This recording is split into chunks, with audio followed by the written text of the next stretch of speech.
Turn in your Bibles to 2 Kings chapter 16. This morning and probably next Sunday, I want to speak on the life of King Ahaz. King Ahaz was a king of Judah. He was a bad king of Judah. There were a lot of good kings in Judah's history, and there were some bad ones. And then in Israel's history, there were mostly bad ones, and there was maybe a good one here and there.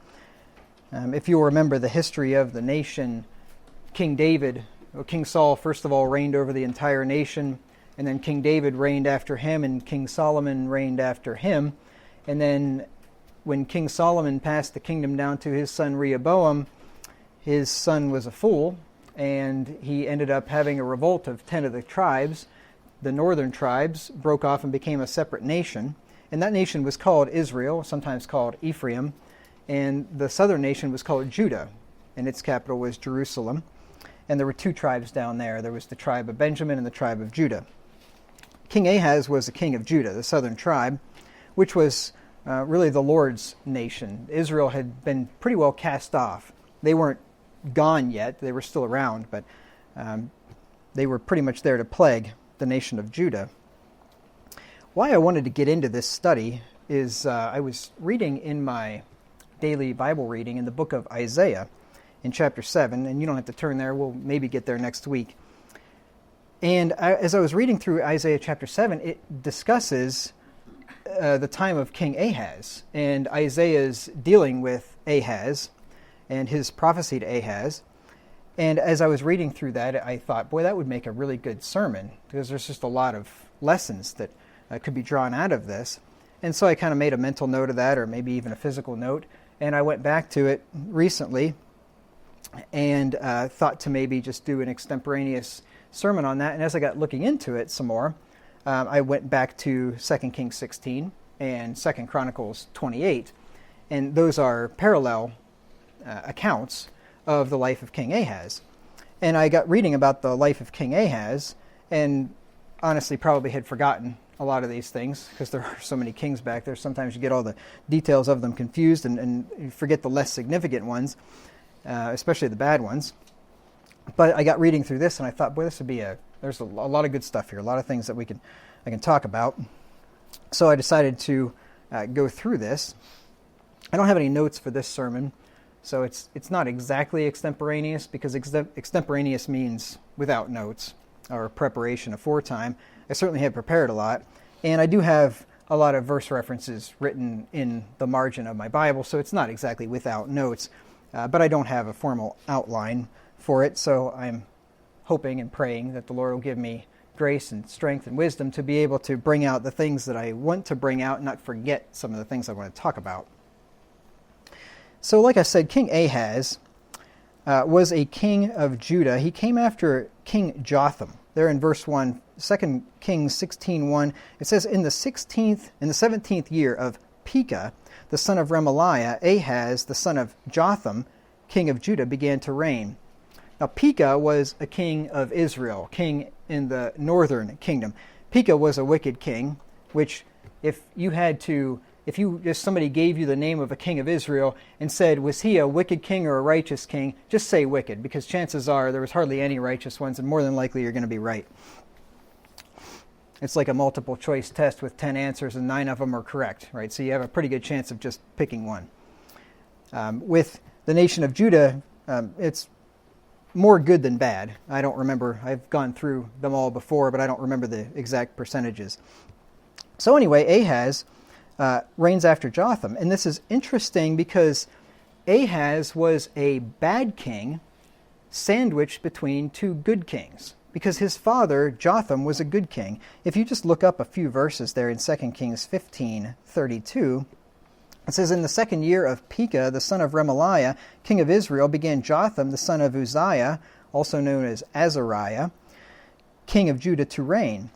25 years old was he when he began to reign, and he reigned 16 years in Jerusalem, and his mother's name was Jerusha, the daughter of Zadok. And he did that which was right in the sight of the Lord. He did according to all that his father Uzziah had done. So you had here at least a couple of good kings that had preceded King Ahaz. This is extremely sad when you've got a couple of good kings. So his grandfather was a good man, his father was a good man, and then he turns out to be a dud. And that's pretty sad, isn't it?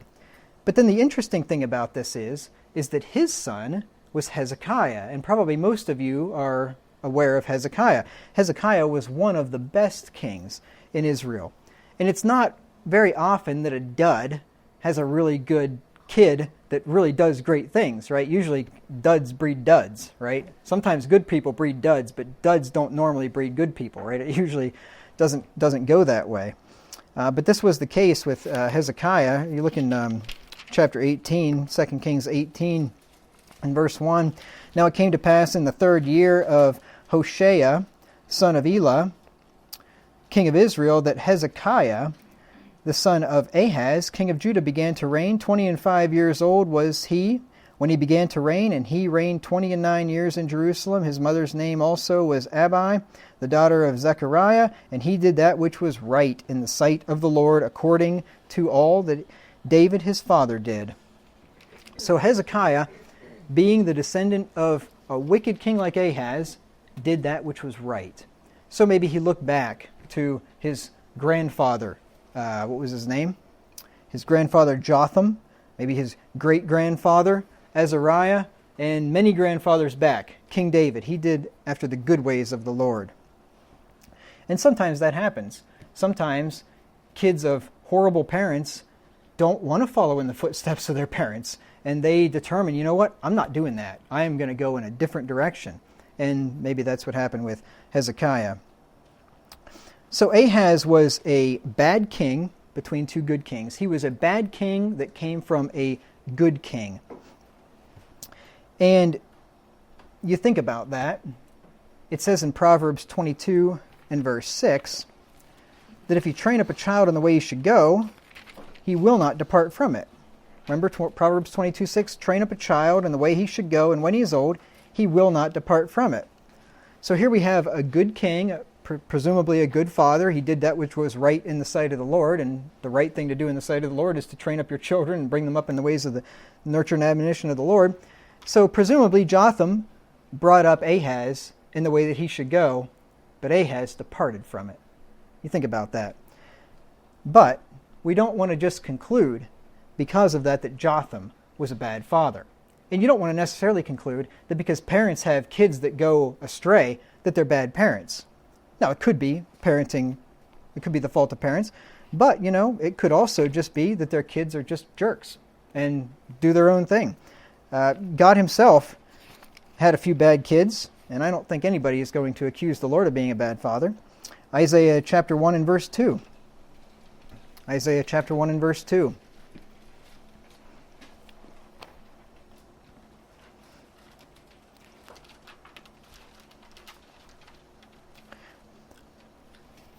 Isaiah 1:2 says, Hear, O heavens, and give ear, O earth, for the Lord hath spoken. I have nourished and brought up children, and they have rebelled against me. So here's the Lord, the best father anybody could possibly ask for. He nourished. Remember, fathers, bring up your children in the nurture and admonition of the Lord. He nourished them, and he brought them up. He raised them, and they rebelled. Sometimes that happens. Back in Deuteronomy 21 and verse 18 through 21, there was provision here made for parents that brought up their children in the way that they should go, and the children were just stiff-necked, hard-hearted, rebellious kids, and they wouldn't listen. And there was a provision made for that. In Deuteronomy 21:18, it says, If a man have a stubborn and rebellious son, which will not obey the voice of his father, and the voice of his mother, and that when they have chastened him, will not hearken unto them. See, they did what they were supposed to. They chastened him, they disciplined him, and he wouldn't heed. Then shall his father and his mother lay hold on him, and bring him out unto the elders of the city, and unto the gate of his place, and they shall say unto the elders of his city, This our son is stubborn and rebellious. He will not obey our voice. He is a glutton and a drunkard. And all the men of his city shall stone him with stones that he die. So shalt thou put evil away from among you, and all Israel shall hear and fear. So there was provision in the law for good parents that brought up bad kids, that you can take care of that. You get rid of those kids. And my guess is, if those laws were obeyed, there were probably not very many rebellious and stubborn, drunkard, gluttonous kids in Israel. Because if you knew that you are going to be stoned, and that would not be a pretty way to die, you would probably clean up your act a little bit. If not for godliness, just for self-preservation. So Ahaz was one such kid. 2 Kings 16 and verse 2. It says, 20 years old was Ahaz when he began to reign, and he reigned 16 years in Jerusalem, and did not that which was right in the sight of the Lord his God, like David his father. I hadn't really looked at this before. He was 20 and he only reigned 16 years, so that's 36 years old. I don't know if... I'd have to look at this. See, that's the problem. When I don't have an outline, I don't look at everything. But if he died... just says there in the end of the chapter, now the rest of the acts of Ahaz which he did, are they not written in the book of the Chronicles of the kings of Judah? And Ahaz slept with his fathers and was buried with his fathers in the city of David, and Hezekiah his son reigned in his stead. So yeah, it looks like, he died at 36 years old. You know, it says that bloody and deceitful men shall not live out half their days. It says that in the book of Psalms. So there's a guy that basically lived out about half of his days. 36, right? 72 would be twice that much. So that's about the average age when somebody dies. So yeah, he did not live a long life. How many verses in Proverbs? Which I don't have an outline, so I can just do whatever I want. Turn over to Proverbs chapter 3. Just reminded me. Proverbs chapter 3. Where we read that long life and peace comes to they that obey the Lord's commandments. Proverbs chapter 3, 1 through 2, he says, My son, forget not my law, but let thine heart keep my commandments, for length of days and long life and peace shall they add to thee. Well, we are going to see in the life of Ahaz that he did not get any of these things. He did not get long life, 36 years. That's certainly not long by anybody's measure. Peace, he didn't get peace, he had a lot of war. Long life and peace and length of days shall they add to thee. So, when you keep God's commandments, by and large, you're going to live a long, peaceful life. When you don't keep God's commandments, your days will be cut short. And this was the way it was with King Ahaz. It says there that he, in 2 Kings 16:2, and did not that which was right in the sight of the Lord his God, like David his father. He did not that which was right in the sight of God. One of the reasons why I wanted to cover the life of King Ahaz is because he was a bad example. And you'd think, well, why would we want to cover bad examples? Shouldn't we want to cover good examples and we'll learn what to do from good examples? What do we want bad examples for? But you know, there are many lessons that we can learn from the wicked. Many. As a matter of fact, and I'm going to make my case for this, I'm going to make my case for it biblically. I'll show you we can learn lessons from the wicked. And I'm going to make my case with a couple of examples, and I think you're going to see it crystal clear that we actually probably learn more profound lessons from bad examples than good. I've had a lot of good examples in my life, in my Christian life, and I've had plenty of bad examples. And I have learned from both. I've learned a lot of good things from good examples, but I've learned a lot of things to not do, to stay away from, to avoid from bad examples. And I'll give you some examples here, not real life examples, but I'll give you some hypotheticals that will really drive this home to you in just a second. But before we do that, turn to Proverbs 21 and verse 12. Proverbs 21 and verse 12. So there's a lot of benefit that we can derive from studying the life of a bad king. Why do you think God puts all these examples of bad kings, bad people, wicked doings? There's a lot of bad stuff in the Bible, right? Tons of accounts of people that did terrible things. Why do you think God put them in there? For our admonition, for our learning, right? That we can learn what not to do. And this is what Solomon tells us here in Proverbs 21 and verse 12. It says, "The righteous man wisely considereth the house of the wicked, but God overthroweth the wicked for their wickedness." So a righteous man wisely considers the house of the wicked. God doesn't tell you to don't you ever look at that house of the wicked. Just keep looking straight ahead. Don't even glance over there because you don't even want to see that. No, God says, you know what? A righteous man will wisely consider that house. He doesn't want to emulate it. He doesn't want to follow that example, but he's going to look at it and consider. He's going to think and ponder and see, boy, I see how these wicked people live, and that is not what I want to do. We turn in Proverbs, just over a few chapters, to Proverbs chapter 24. Here's an example of paying attention to a bad example and learning from a bad example. Proverbs 24, 30 through 34. Solomon said, "I went by the field of the slothful, and by the vineyard of the man void of understanding. And lo, it was all grown over with thorns, and nettles had covered the face thereof, and the stone wall thereof was broken down. Then I saw and considered it well. I looked upon it and received instruction."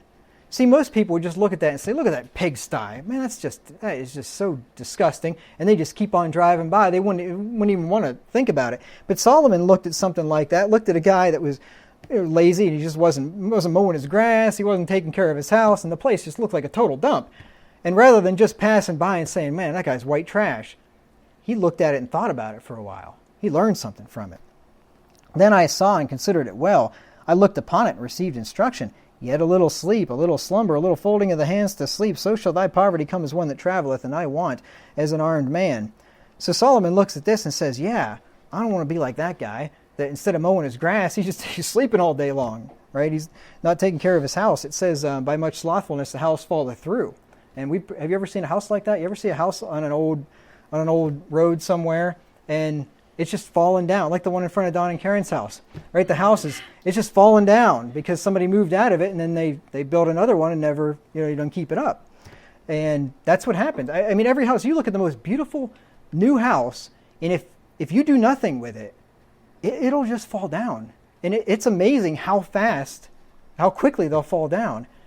And you think most people, you don't really see them doing repairs regularly to their house. They're just kind of living in their houses, and it just seems like the house just continues on and everything goes fine with it. But I'm telling you, you move out of there and that place is going to fall down in no time. It's, people that have nice looking houses, there's a reason for that, right? They're putting time into it. They're keeping them up. And so anyway, Solomon looked at this and received some instruction and realized, boy, I don't want to do what that guy did. I'm going to be in bad shape. But let me just prove to you here about how bad examples are so much more powerful than good examples. And we need both of them in our lives. But let me just take the tale of two different guys. Let's say you know one guy and he never did drugs a day in his life, right? Never did any kind of illicit drugs whatsoever. And he was sober, and he had a great family, he had a beautiful wife, he had beautiful children, and he had a good job, he worked hard, and just had a great life.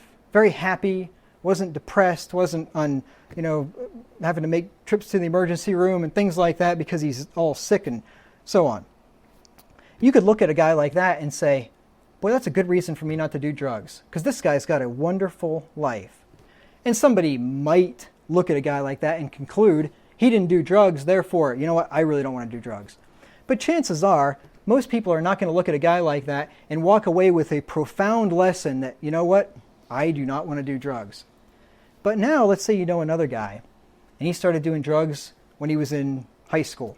And then he got into harder drugs, and before you know it, he's addicted to heroin. And he's shooting up heroin all the time. And he's just totally whacked out of his mind. He's totally useless. He can't hold down a job.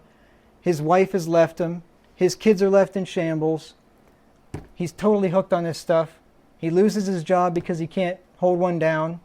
And then he goes out after he loses his job, and he still has to get his fix, so he starts stealing from people and starts selling drugs himself, maybe. And you look at the guy's face, and he looks 30 years older than he is. And you look at a guy like that, and then he dies of an overdose. You look at that, and I guarantee you, the first thing you are going to think is, I do not want to end up like that. I am not going to take drugs. Which person made a more profound impact on you? The good example or the bad example? The bad one, obviously. What if you know a guy, just to give you another example, what if you know a guy that has never committed adultery, he's never flirted with another woman, he's been totally faithful to his wife. He's got a wonderful wife, she loves him, he's got beautiful kids, wonderful home, his kids are happy because they see that the parents are happy together. And you look at that guy and you'd say, I want to be faithful to my wife. That's such a good example. I want to follow his example and be faithful to my wife. That could happen, right? But what about if you know another guy, and this guy's running around on his wife, and he's flirting with every woman at the office, and he's having adulterous affairs on the side, and he gets caught, and his wife divorces him, and his children's lives are ruined, and he's got a venereal disease from all of his sinful living, and the guy his life is in shambles. I guarantee you're going to look at that guy and say, I do not want to do that. I do not want to commit adultery. I do not want to be unfaithful to my wife. See how the bad example is far more powerful than the good example? We need them both, of course. But I guess if there have to be sinners in this world, I guess I'm glad that God at least allows them to be here for a purpose, to stand as a warning to the rest of us to not go where that person went. Due to my strange sense of humor, I love the website called despair.com. And despair.com, you should check it out sometime. They make demotivational posters. You've seen the motivational posters, right, that every office has. If I was ever a company owner, my office would be full of demotivational posters because I think they're hilarious. And they make fun of all this motivational crap. But anyway, I love these things. My wife got me a calendar for my birthday or something one year. And then I took all of the posters on the calendar and cut them out perfectly and put them in 11 by 14 frames and framed them up all over our apartment. And I have one in the hallway, and it's a picture of a ship that half of the ship is sticking up out of the water. It's sunk. And it says that it may be that the purpose of your life is only to serve as to serve as an example to others. And I thought, you know what, there's a lot of truth in that. I think some people's lives, that's pretty much their purpose, is to serve as an example to others, to not follow in their footsteps. So this is the reason why I think it is necessary and important and profitable to study the life of King Ahaz, of a bad king. We haven't even gotten into why he was a bad king yet, but we will. 2 Kings 16 and verse 3. 2 Kings 16:3. It says, But he walked in the way of the kings of Israel, yea, and made his son to pass through the fire, according to the abominations of the heathen, whom the Lord cast out from before the children of Israel. He walked in the ways of the kings of Israel, and that was his problem. The kings of Israel were wicked kings, starting with the first one, King Jeroboam. Once the nation split and the 10 tribes went off on their own, they were ruled by a man named Jeroboam. We'll get into Jeroboam here maybe next Sunday, I think. This may be a two-parter, could even be a three-parter, I don't know. You're smiling at me now. But it could be. It's so funny, I'm listening to the sermons. I've been posting the sermons on the Pastor Wagner site as well. I'm doing like 5 of them a day. And so I listen to the first few seconds of them to make sure that I have the right sermon attached. It never fails. Every series, I'm going to be preaching on this for the next 2 or 3 Sundays, and the series is 7 or 8 sermons long. And it's over and over again. So anyway, he walked in the way of the kings of Israel. This was his problem. He had bad examples that he was following. We're told in Scripture that evil communication corrupts good manners. That's in 1 Corinthians 15 and verse 33. 1 Corinthians 15 and verse 33. It says, Be not deceived. So this is one of those things that people deceive themselves on. You remember the sermon, the series on deception, the one that was supposed to be 3 or 4 sermons long. Remember that one? It was like 18 or something. But anyway, be not deceived. Evil communications corrupt good manners. A lot of people think, and especially young children, or adolescents I should say, teenagers, they think that they can hang out with friends that are bad kids and it'll be okay. They're not going to corrupt them. They won't change them. As a matter of fact, I may be able to let my goodness rub off upon them, and I will change these other little devils into good little saints. Right? That's what people think sometimes. But be not deceived. Evil communications. Now remember, communications is your manner of life. So if you are around people in your life, observing their way of life, and you get too close to them, they will corrupt your good manners. Let's look at another one in Proverbs chapter 13. Proverbs 13 and verse 20. You see, Ahaz, it appears, spent a little bit too much time with the kings of Israel, learning from them and going after their ways. Proverbs 13 and verse 20 says that he that walketh with wise men shall be wise, but a companion of fools shall be destroyed. See, if you walk with wise men, their wisdom can be a positive influence on you. And if you're a wise person yourself, then as iron sharpeneth iron, so a man sharpeneth the countenance of his friend. So a wise person spending time with another wise person will make him the yet wiser. But a wise person spending time with a foolish person will end up destroyed. They will bring you down. And a foolish person spending time with a foolish person is on a fast track to destruction, because he's already halfway there already. Look at Proverbs 28 and verse 7. Proverbs 28 and verse 7. Ahaz was many generations removed from King Solomon. So you know what he had? He had the book of Proverbs. Solomon wrote the book of Proverbs long before Ahaz was a twinkle in Jotham's eye. But apparently he didn't read these things. He was too busy hanging out with the kings of Israel. Proverbs 28 and verse 7 says, whoso keepeth the law is a wise son, but he that is a companion of riotous men shameth his father. You see the contrast there between keeping the law and hanging out with riotous men. If you are a Christian endeavoring to keep the law of God, you don't hang out with riotous men. It doesn't make sense for Christians, whether they're adults or adolescents, to spend time hanging out with riotous men.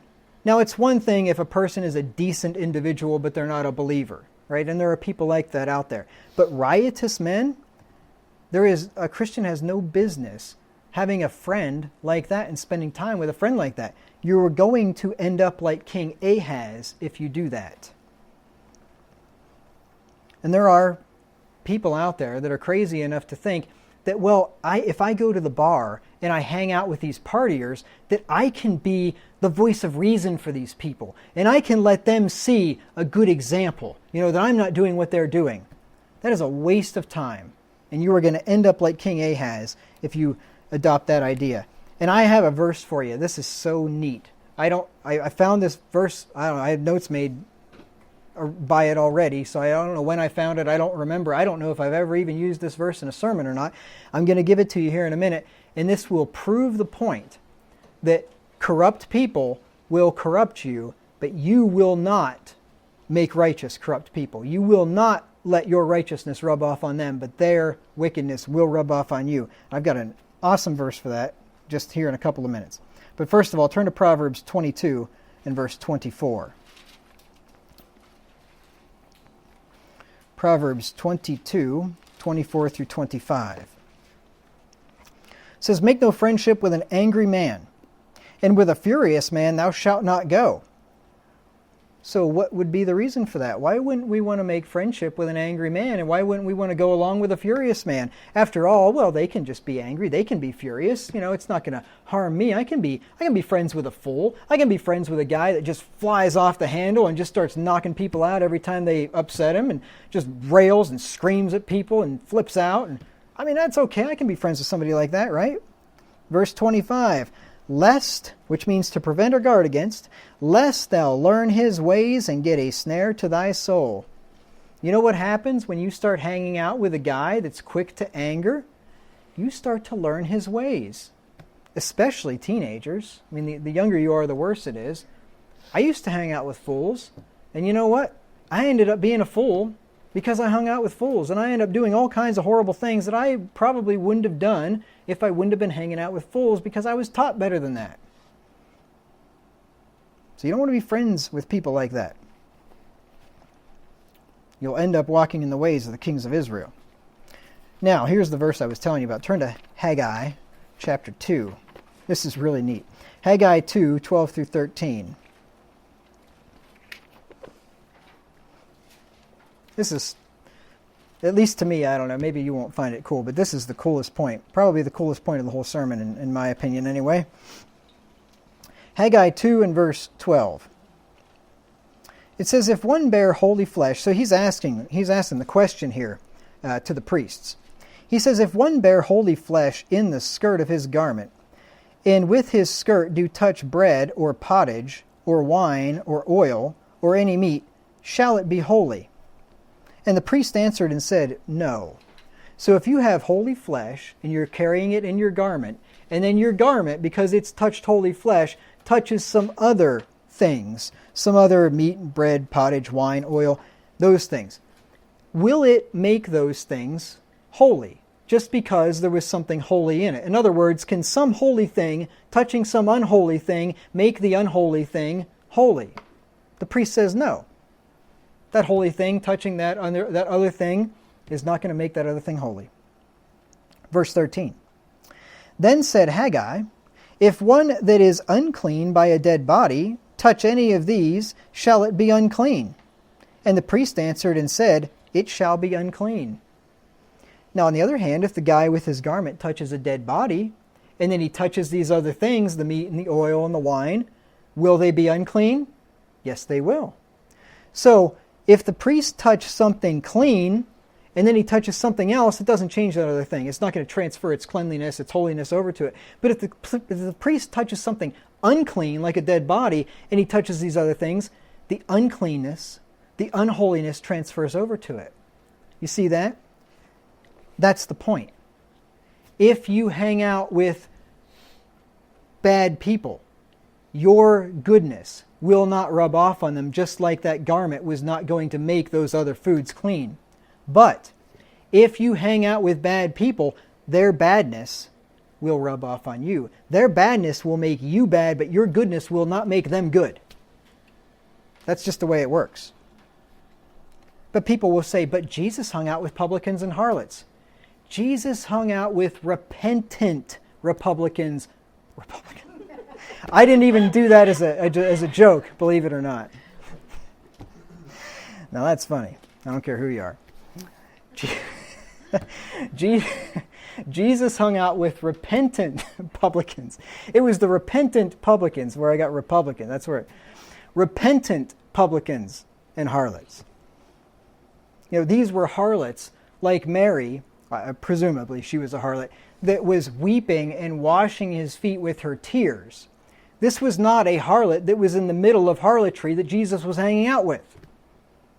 He was not hanging out with unrepentant, wicked tax collectors. He was hanging out with people like Zacchaeus, who were repentant tax collectors. You remember Zacchaeus? When Jesus came to him, Zacchaeus, the wee little man was he, climbed up in a sycamore tree for the Lord he wanted to see, and as the Savior passed that way, he looked up in the tree and he said, Zacchaeus, you come down now, for I'm coming to your house today.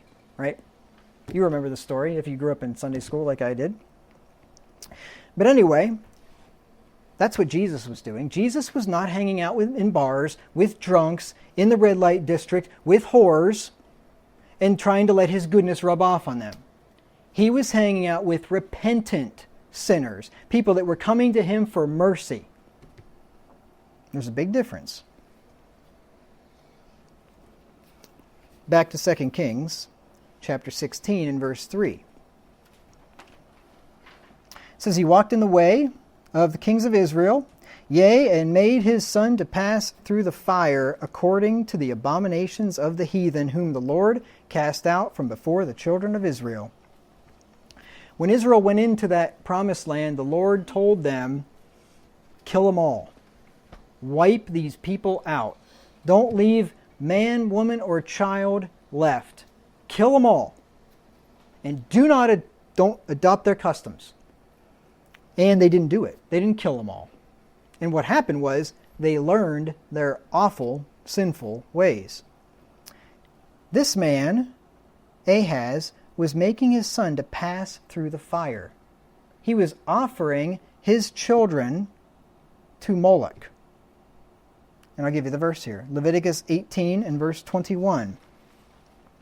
I want you to think about this. Do you realize that good King Hezekiah's brother was burnt in the fire to a pagan god? I don't know how Hezekiah made it through without dying, but his brother didn't. Leviticus 18, 21. Leviticus 18:21. This shows you what a wicked king this was. If you burn your child in the fire, that's about as bad as it can get. Leviticus 18:21. It says, and thou shalt not let any of thy seed pass through the fire to Molech, neither shalt thou profane the name of thy God. I am the Lord. Molech was a god that resembled an owl, as I've read anyway. I believe that was the god Molech. They have a similitude of the god Molech in the Bohemian Grove. I've actually seen a video of it. It's in California. That's where all the politicians and movers and shakers go every, I think it's July. They go out there and have some sodomitical orgy fests, according to the reports anyway. Old Richard Nixon, you can see him on tape actually. He said the people that go to Bohemian Grove are a bunch of GDFOGGOTS. That's what Richard Nixon said about people that he ran with that went to the Bohemian Grove. And most of the big-time politicians have all been there. You can see pictures of them there. Alex Jones broke into that place years ago, or snuck into the place, and I watched the videos of them supposedly offering a fake human effigy in sacrifice to Molech. There's this great big statue, looks like like a owl. It's probably like 30 feet high or something. And you can look it up for yourself. It's online. You can watch the video. I'm not making this stuff up. And they burn this effigy in this wicker cage thing, and it's supposed to be a human sacrifice. Hopefully it's not, but with these people, nothing would surprise me. But anyway, that's Molech for you. Molech had an insatiable appetite for children to be burned in the fire. I read somewhere, I forget where this was. Might have been in the book Don gave me about the manners and customs of the Bible. I can't remember if that's where it was or it was somewhere else. That Molech, I guess, had hands that would stick out like this, and they would heat the hands up until they were red hot, and then place the children in them. That's the sickness of these people. That's what they were doing, offering their sons to pagan gods. And Israel ended up adopting these customs. Psalm 106 and verse 35. Psalm 106 and verse 35.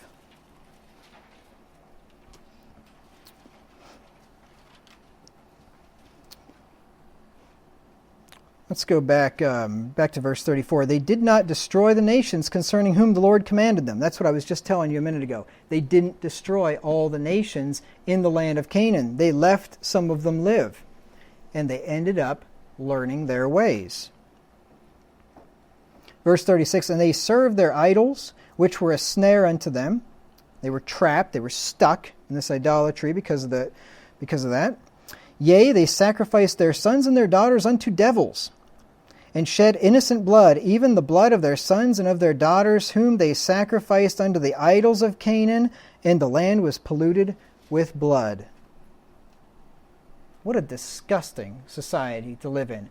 And this was God's nation, God's church. They were burning their children in the fire, sacrificing their own children. We look at these heathen nations like the Aztecs and the Mayans and the Incas, and I don't know about the Aborigines, but anyway, a lot of these ancient cultures offered human sacrifice to the gods to make it rain, to give them crops, things like that. But you know, God's people, Israel, did the exact same thing, burned their children in the fire.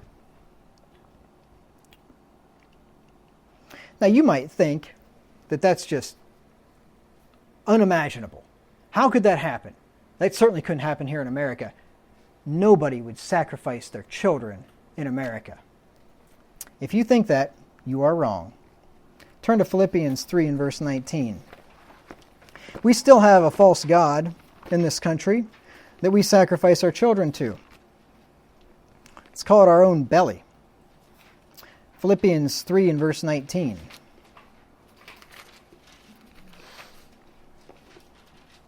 It says, whose end is destruction, whose God is their belly, and whose glory is in their shame, who mind earthly things. Whose God is their belly. Now this is talking about people that are enemies of the cross of Christ.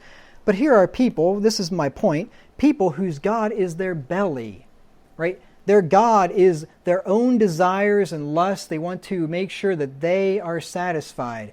And we have millions of women in this country every year. I shouldn't say millions. We have about 1 million women in this country every year that sacrifice their sons and their daughters through abortion. Their God is their belly.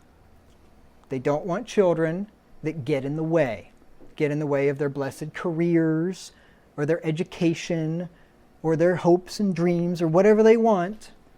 They don't want the children to get in the way, and they sacrifice them in the fire. They do the exact same thing, only it's done in the womb and we don't hear the screams. That's all. It's just not done in the same manner, but the effect is still the same. Children sacrificed to devils. Look at Lamentations 4 and verse 3. Lamentations 4 and verse 3.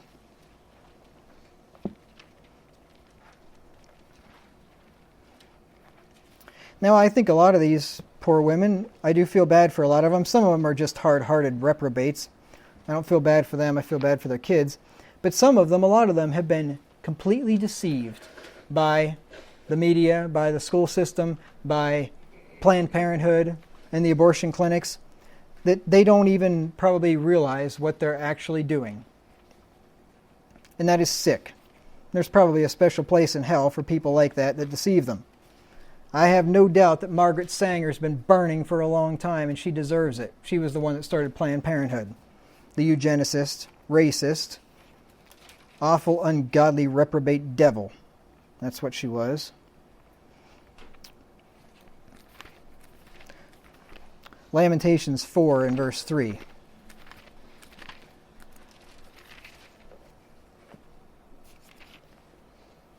Did you know that Bill Gates' father was the president of Planned Parenthood for a while? You can look it up. I saw an interview with Bill Gates, watched him say it with his own mouth, that his father was the president of Planned Parenthood. Might give you an idea of the spirituality of Mr. Gates if he's following in the footsteps of his father, and it appears that he certainly is. Lamentations 4 and verse 3. It says, even the sea monsters draw out the breast. They give suck to their young ones. The daughter of my people has become cruel, like the ostriches in the wilderness. The Lord's saying here that even the sea monsters provide for their own children. Even the sea monsters will give their children suck, right? But the daughter of my people has become cruel, like the ostriches. Now, if you don't know anything about ostriches, you might wonder, well, what does that mean? Why would he refer to the women of the nation of Israel like ostriches? What, can they just run fast, right? No, it's not that. You look in Job 39, do a little comparative study, Job 39, and we'll see here why the Lord says that the people of Israel at that time were like the ostriches in the wilderness. They had lost the natural affection for their children. And this is a sign of the last times. Men shall be lovers of their own selves, proud, covetous, boasters, blasphemers, so on. In Romans chapter 1, it says, without natural affection. Job chapter 39 and verse 13 says, gavest thou the goodly wings unto the peacocks, or wings and feathers unto the ostrich, which leaveth her eggs in the earth, and warmeth them in the dust, and forgetteth that the foot may crush them, and that the wild beast may break them.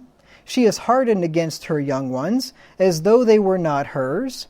Her labor is in vain without fear, because God hath deprived her of wisdom, neither hath he imparted to her understanding. The ostrich is so stupid that she puts her eggs in the earth to keep them warm, and then forgets where she put them, and steps on them and crushes them. But at least the ostrich isn't intentionally murdering her children. She's just too stupid to remember where they even were and steps on them. It's like pigs that accidentally roll over their piglets. You know, that happens if anybody has ever grown up on a farm, which I haven't, but I grew up around them and my dad did. And I'm well aware of pigs. That the big old sow just rolls over in her slothfulness and lands on one of her little piglets, and it dies. And you know what those cannibalistic swine do? Then they eat it. Well, Israel was pretty much the same way. Israel murdered their children in the fire, and then whenever things got very difficult because of their wicked sin, and the Lord sent in nations to besiege them, then they ate their children. And you can read about that. You can read about it prophesied in Deuteronomy 28, and you can read about it happening at different parts in the Bible. So yes, the people of our day have become like the ostrich in the wilderness, hardened against their young ones. They don't have natural affection for their children anymore. I've had people, it makes me so irritated. I did a video on why abortion's murder, and then I have these people coming back saying it's not murder, it's just a clump of cells. And you know what I tell them? I've told it to a couple of them. You're just a clump of cells, so can I take a forceps and crush your skull, suck your brain out, and then pull you out member by member, rip your arms and legs off, and then reassemble you on the table to make sure I got all of you? That's what they do to little babies, you know. And I'm not making this up. That's what they do. Oh, it's just a clump of cells. So are you, devil. These people make me angry.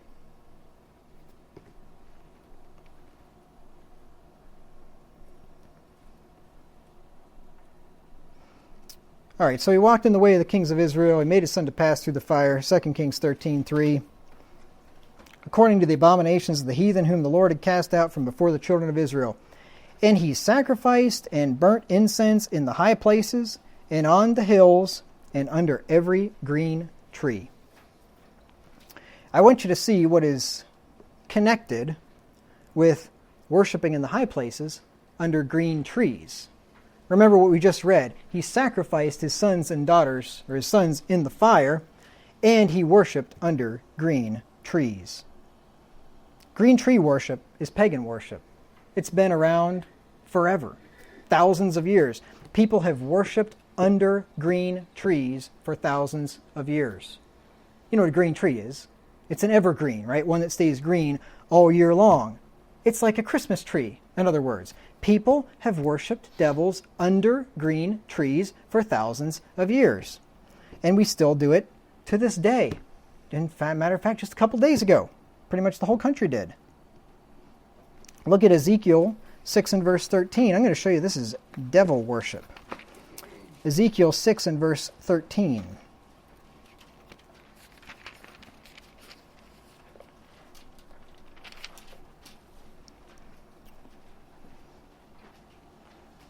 Then shall ye know, Ezekiel 6:13, then shall ye know that I am the Lord, when their slain men shall be among their idols round about their altars, upon every high hill, and in all the tops of the mountains, and under every green tree, and under every thick oak, the place where they did offer sweet savor to all their idols.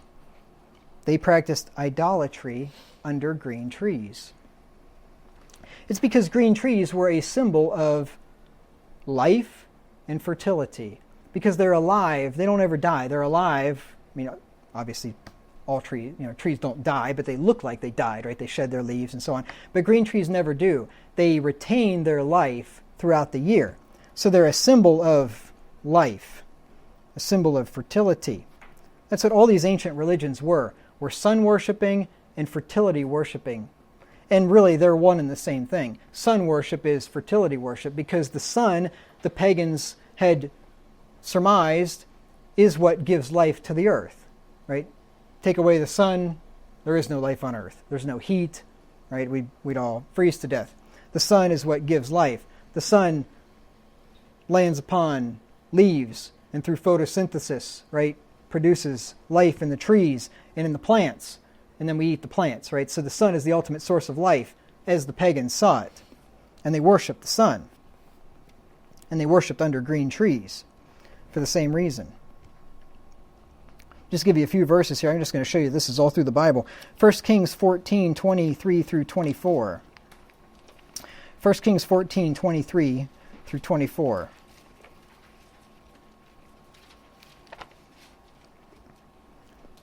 Let's start with verse 22. And Judah did evil in the sight of the Lord, and they provoked him to jealousy with their sins which they had committed, above all that their fathers had done. This is talking about Judah. This is God's nation. This is not Israel. This is not the wicked nation that Jeroboam had corrupted and led into idolatry. This is God's nation, God's church. And they did evil. And here's what they did. Verse 23, for they also built them high places and images and groves on every high hill and on every green tree. They would build the groves and the altars on the top of the high hills, thinking that this is getting them close to God, right? That's why they would worship in the high places, as they were called. And when you get a green tree on top of a hill, that's the best place to worship, because now you've got two different aspects of idolatry. And look at what was connected with worshiping under green trees. Verse 24, and there were also Sodomites in the land, and they did according to all the abominations of the nations which the Lord cast out before the children of Israel.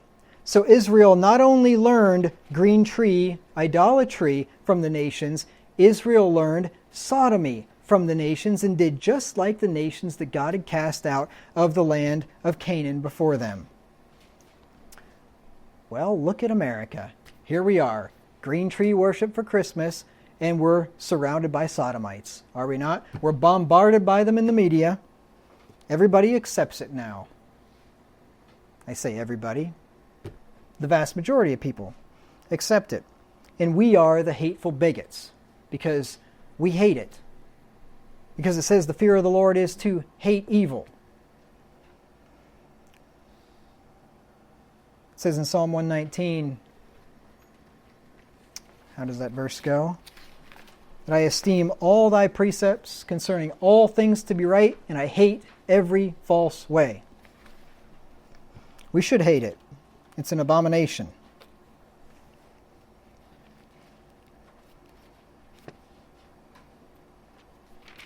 Let me get you the next verse here. Glad I wrote some of them down because I don't remember them all. 2 Kings 17 and verse 10, just over a page from 2 Kings 16. 2 Kings 17:10. Look at what it says here in verse 9. And the children of Israel did secretly those things which were not right against the Lord their God, and they built them high places in all their cities, and from the tower of the watchman to the fenced city. This is what sinners do. They do their sin in secret. Right? Didn't Paul say, just keep your finger there in 2 Kings 17. We'll get back to that in a minute. But turn with me to Ephesians chapter 5. I want to show you how sinners do things in secret. You ever notice that most sins are committed at night? And the Bible talks about this. The adulterer does his business at night. Most people, when they get drunken, are drunken in the night, Jesus said. Right? This is what sinners do. They like to do things under the cloak of darkness. Idolatry is the same way. It's done in secret. It's like the Masons. Everything the Masons do is done in secret. their buildings don't have any windows, or at least no windows from the main sanctuary wherever they do their thing. Jehovah's Witnesses buildings, no windows. Strangest looking thing ever. Some of them even have like what look like window holes, but they're bricked over. You know what I call that? A prison. That's not a church, that's a prison if there's no windows.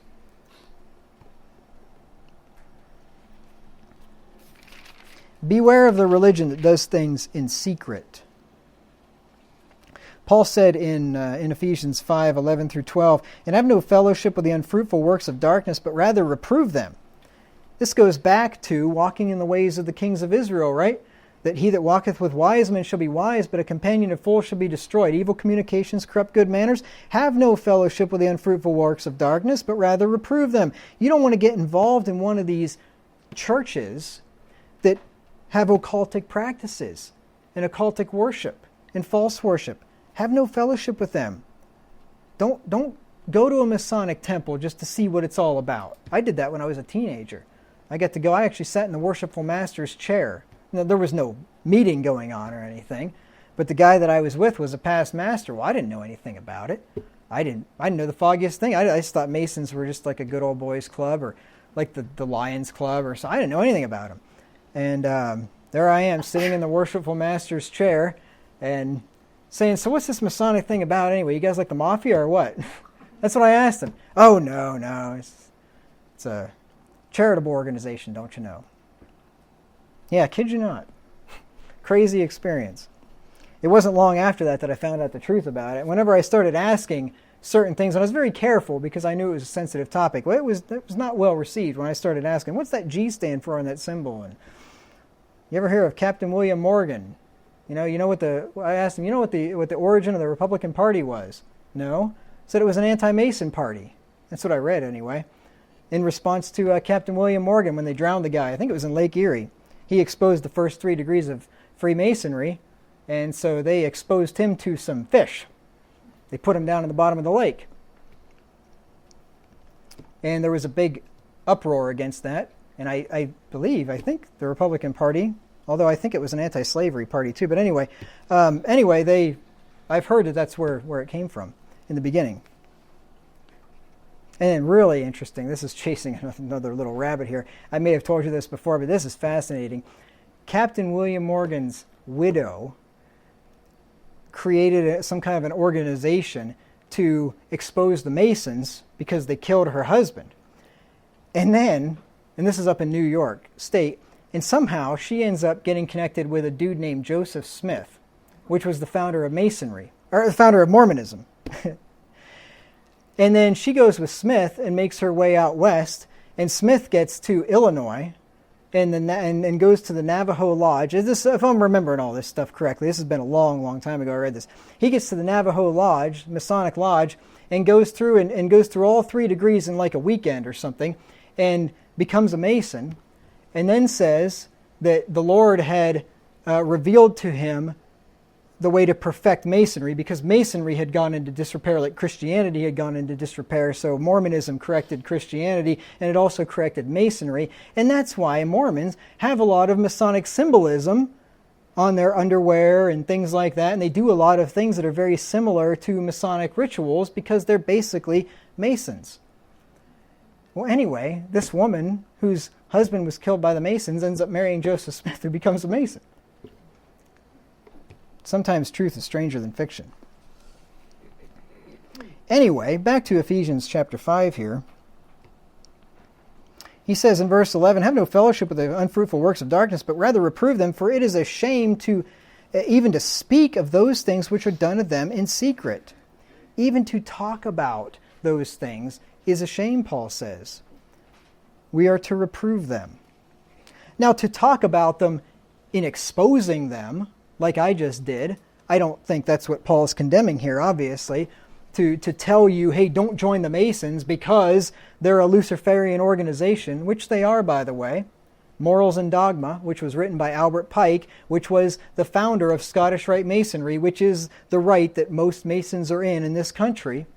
the founder of that, wrote a book called Morals and Dogma, a great big thick book, and you can read in that book, and I've only heard excerpts out of it. I haven't read it, and I don't intend to because it's Luciferian. But he says right in that book that Masonry is Luciferianism. He tells them flat out. He says that the God of this world, and that's what the Bible calls him, the God of this world, the devil, he thinks that Lucifer is the God of light, and Adonai, as he calls him, the God of the Bible, is the God of darkness. That's what they believe. The Masons believe that Lucifer is the God of light, and that the God of the Bible that we worship is the God of darkness, and is evil and wicked and bigotous and kills people and so on. That's what these people believe. Now, the people at the lower levels, in the first 3 degrees, they're just a bunch of dummies. They don't know anything. Most of them, I'm sure. Even though they take oaths where they're going to cut their throat from ear to ear and rip their bowels out and burn them and spread the ashes to the 4 winds and pluck their heart out of their chest. That's the oaths that they take for the first 3 degrees. I'm not making this stuff up. So you see these good Masons out there, and just think about those dudes walking into this building like half covered up, like half their body's uncovered, half of it's covered, walking in there and saying, I am a lost soul in search of light, because that's what they do, and going through these degrees and promising that if they ever reveal the secrets of Masonry, they'll slit their throat from ear to ear, disembowel themselves, and so on. Just remember that. That's those good Masons for you. And all those nice, cute little Shriners, you know, the guy that runs around in the Zemzems and the parades, the little 3-wheeled things, they got the little thing with the fez on their cap, right? They have all the children's hospitals. You know those good, godly Christian men? You know what those good, godly Christian men have to do first before they become a Shriner? Become a Mason. Become a 32nd degree Mason, as far as I remember. And you know what the Shriners take their oath on? The Quran. Good, godly Christian folks, don't you know? Philanthropists. They love the children. It's a shame to even speak of those things which are done to them in secret. How long? Oh, I've been going over an hour here. Okay, we'll just finish up this verse, and then we'll finish up this study in 2 months from now. Oh, I didn't even get through. Wow, talk about rabbits upon rabbits. So let's go back to 2 Kings 17 and verse 10. We didn't even get to that verse yet. So they secretly did these things there in verse 9, 2 Kings 17:10, and they set them up images in groves in every high hill and under every green tree. And there they burnt incense in all the high places, as did the heathen whom the Lord carried away before them, and wrought wicked things to provoke the Lord to anger.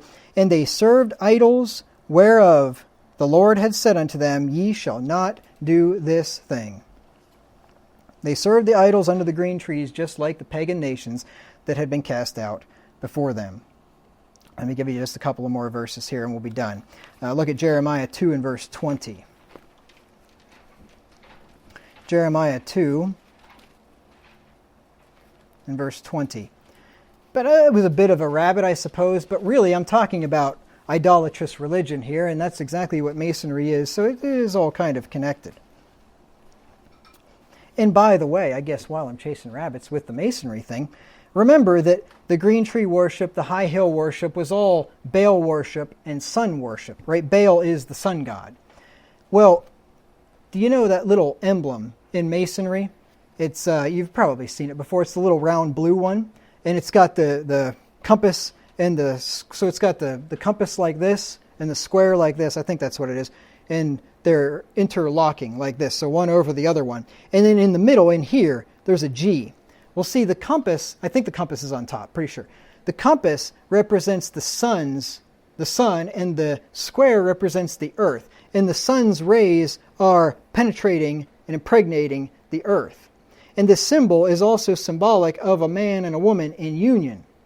Now the G, whenever they first get in the first degree, they tell them that the G means, I think the first one is geometry. Tell them it means geometry. It makes sense, right? Compass and square, whatever. And this is typical of Masonry. They tell you that the symbols mean one thing whenever you first get in, and then the deeper and deeper you get, then they It's progressive revelation, and they continue to reveal to you what you're actually involved in until you get way up to the top and they tell you, oh, by the way, you're a worshiper of Lucifer. That's what happens. Well, then they tell you that the G means God. Because, you know, the Masons are good Christian folks, don't you know? The G means God. But then once you get a little further along, then they tell you what G really means. The generative principle. Sex, in other words. Masonry is the ancient pagan sex cult religion stuff. That's what it's all about. It's about worshiping the generative principle, worshiping nature, worshiping the sun, worshiping regeneration or generation, human generation.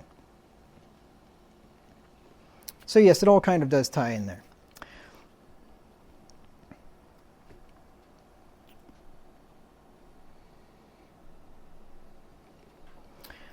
Turn with me to Jeremiah chapter 10. Oh, I never got to Jeremiah 2, did I? Jeremiah 2:20. And then we'll get to Jeremiah 10. Jeremiah 2 and verse 20. It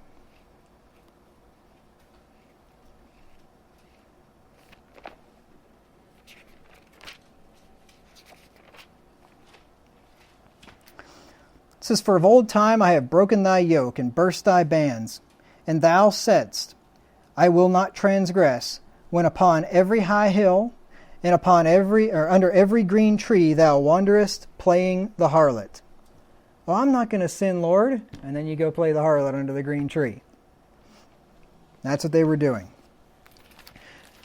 Look at Jeremiah chapter 10. Love this passage, especially for this time of year. Jeremiah chapter 10 and verse 2. It says, Thus saith the Lord, Learn not the way of the heathen, and be not dismayed at the signs of heaven, as the heathen are dismayed at them. You know where the history of Christmas came from, right? People looked at the heavens and were dismayed at the signs of heaven because they noticed that the days continually got shorter. From June 21st, the days were the longest. The sun's the highest in the sky. Days are long, nights are short. And then as the year progresses, the sun gets lower and lower and lower in the sky, and the days get shorter and shorter and shorter until December 21st or 22nd, whenever the sun is at its lowest power. And the sun, the pagans concluded, had died at that point.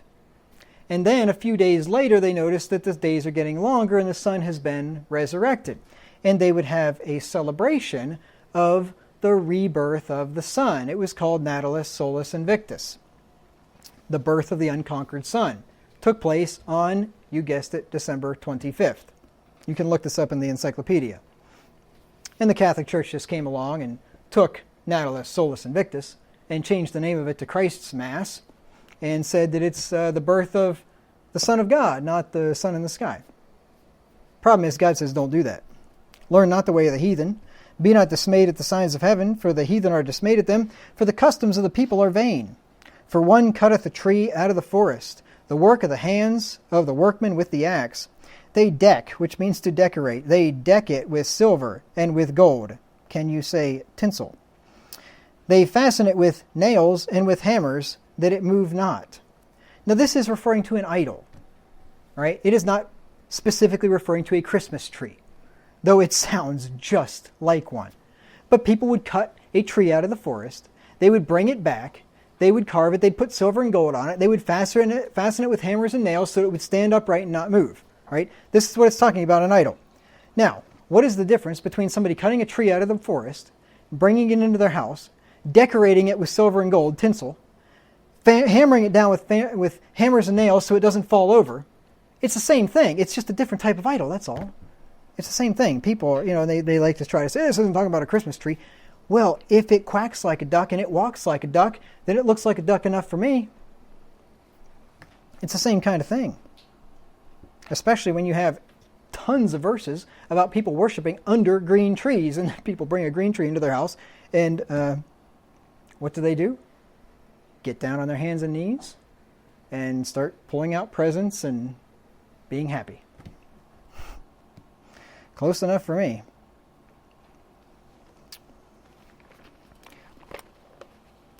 Go back here to 2 Kings. Got another verse for you, just one or two maybe. Just give you one more, Isaiah 57 and verse 5. Isaiah 57 and verse 5.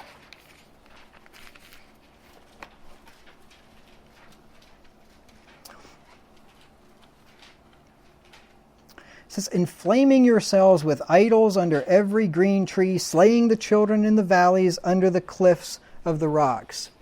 You see how it was alluded to here in 2 Kings 16 that he made his son pass through the fire and he sacrificed in the high places and under every green tree. And we concluded from that since the one comes right after the other and they're connected by and, that these things were happening together. But this verse just flat out tells us that they were happening together. Inflaming yourselves with idols under every green tree, slaying the children in the valleys under the clefts of the rocks. They were murdering their children while worshiping under green trees. Now people, like I used to think, God doesn't care. He knows what's in my heart. He doesn't care about it, the Christmas tree, the green tree, because I'm not doing that. But you know what? God remembers. When God looks at that green tree, God remembers what His people and what heathen people have done forever, how they murdered their children when they were worshiping under those green trees. And God hates that kind of thing. We may forget, but God doesn't. So this is what King Ahaz did. He learned the bad ways of the kings of Israel. I'm going to stop there for today, and then next time we're going to see the result of what happened here. Because right now we've just seen Ahaz's wicked sin. I mean, about as bad as it gets, right? But then we're going to see what the Lord does in response to that sin. And there's some really interesting stuff here that I'm going to be able to draw out of this in probably realistically the next, probably 2 weeks. But maybe I can get through it next week, I don't know. But I'm going to say probably 2 weeks. So anyway, I hope this was, kind of a dreary sermon. But anyway, I hope it was an admonition for you anyway, an exhortation for you to learn not the way of the heathen and to be very careful who you follow and who you associate with, because this was Ahaz's downfall. He walked with the kings of the nation of Israel, and he learned their ways. And we're going to see that the very people that he followed and that he learned from, the Lord used those very people to judge him. And that's quite interesting. So we'll talk about that next time, Lord willing.